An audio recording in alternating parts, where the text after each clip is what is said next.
step number something here. Step number 35. We're going to build some shocks, or we're going to attempt to build shocks this morning. I went out drinking and gambling and smoking, and ooh, let's hope we can get these things built. So if the camera's out of focus, I'm not going to be able to tell the difference today. So let's see if we can actually get this done and do it right. So we're going to have some fun here today. Let's start off by saying that we have two different sets. We have a front set and a rear set.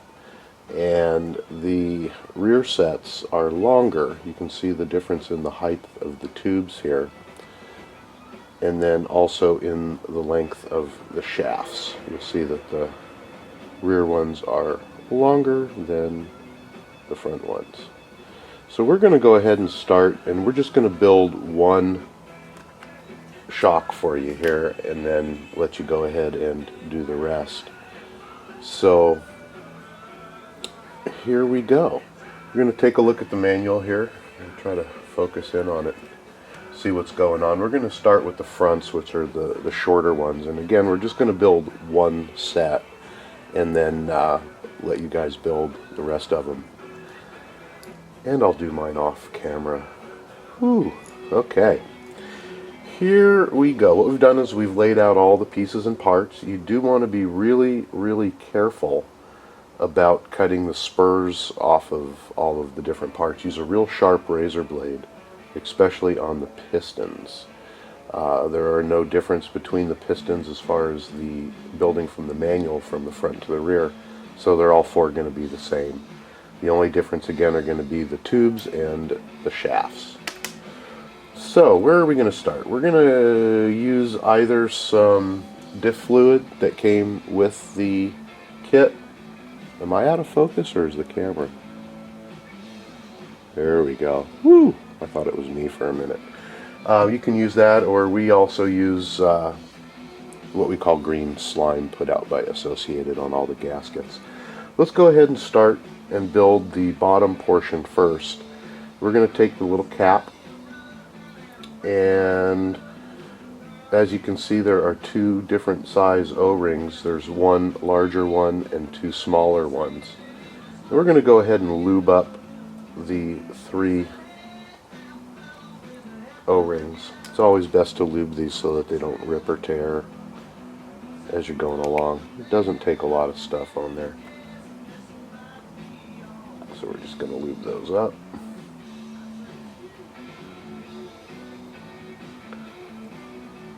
Make sure that you get lube on the inside of the O-ring as well.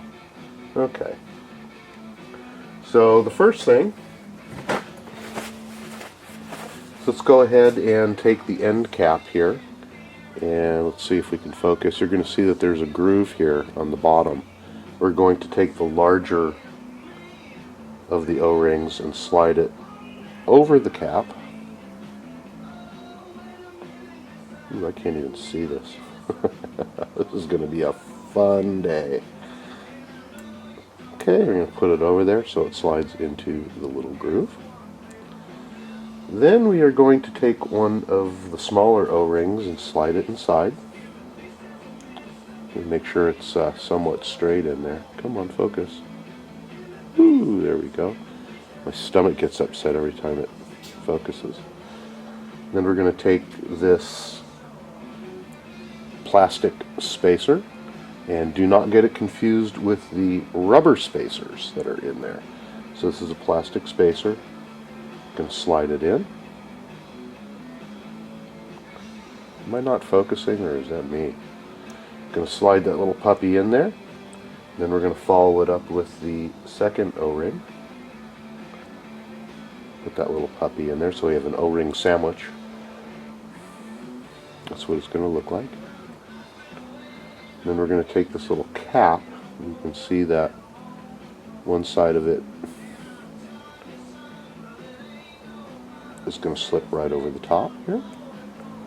Just press it on until it snaps. That's what it's going to look like.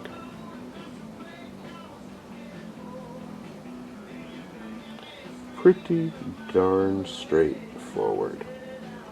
Okay, now let's go ahead and put the piston on the shaft.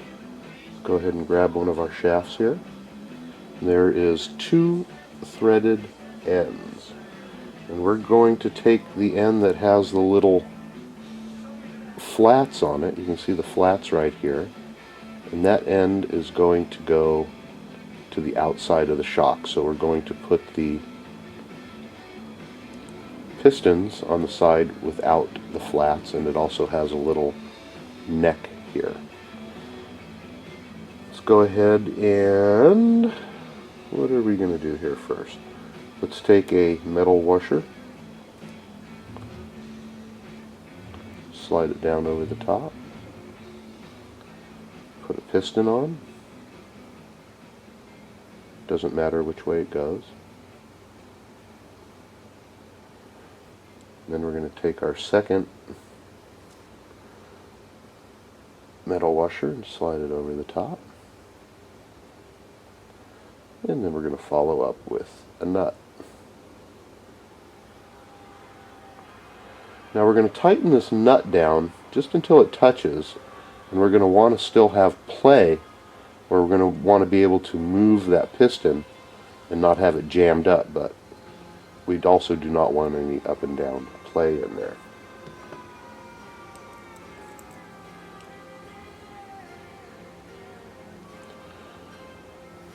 You're going to want to get a pair of pliers. I use this little thing I got at the bead store and actually cut a little hole in there with a file or a drill bit, and I use that to grab my shock shaft. You don't want to scratch your shock shafts, so you can use a pair of pliers and maybe put a paper towel on there if you would like. Let's go ahead and tighten this down just until it touches.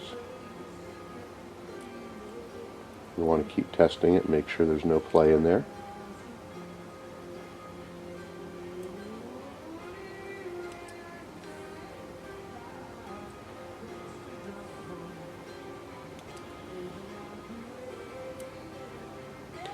Another way to do it is just screw it on until it touches and then back it off a little bit. My pliers aren't working so well today, or maybe it's just me.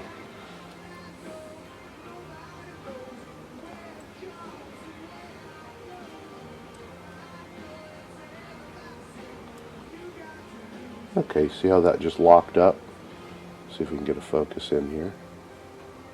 Just tightened it up and it locked down. So I'm going to back it off just a tad bit,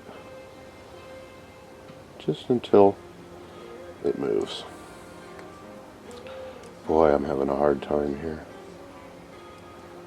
There we go, just until it moves. You can see that there's no play, but yet it spins. Okay, so that's how you put your piston on. Alright, now that the piston is on, you're going to take a little bit more green slime or your shock fluid. I'm going to put a little on the shaft here to lube it up. And we're also going to concentrate on the threads here and lube those up good. Boy, we're having a hard time focusing. Going to lube those threads up really good so that they don't tear this gasket as we put it through.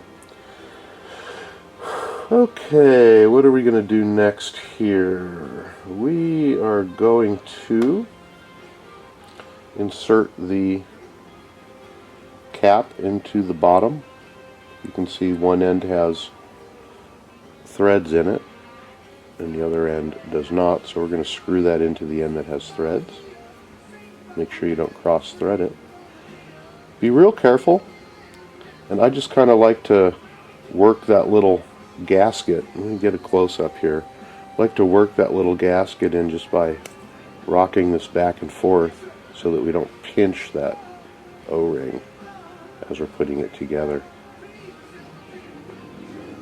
I'm going to want to fully seat that down.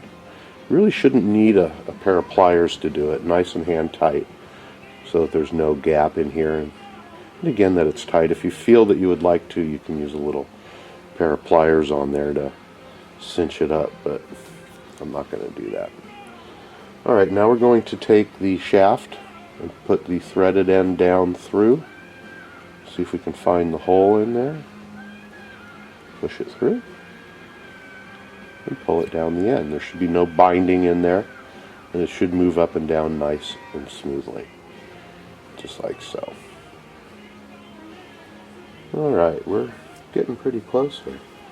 Now we are going to want to put this little rubber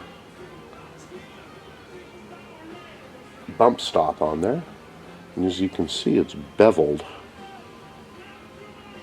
Come on. It's beveled. So according to the directions, the bevel is going to go towards the shock tube. So let's go ahead and slide that on. Now we're going to put the end on. This is where it can get a little bit tricky with trying to hold the shaft.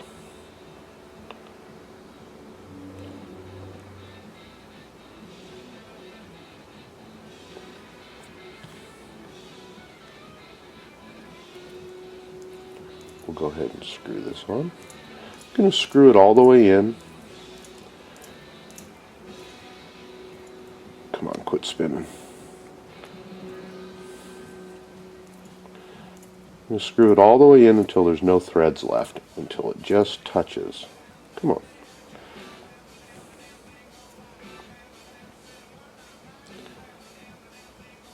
Okay, let me get out my other wrench to hold that so we can finish screwing it on.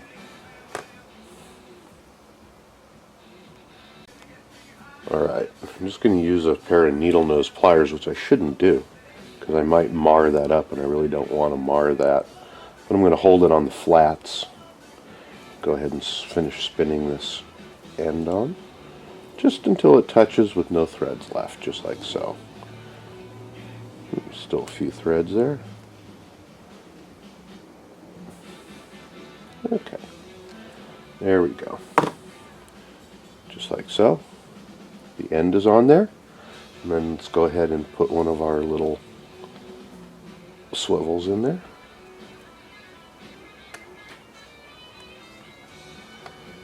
And that is the end of directions number 35. Go ahead and do that now for the rest of your 3 more pistons.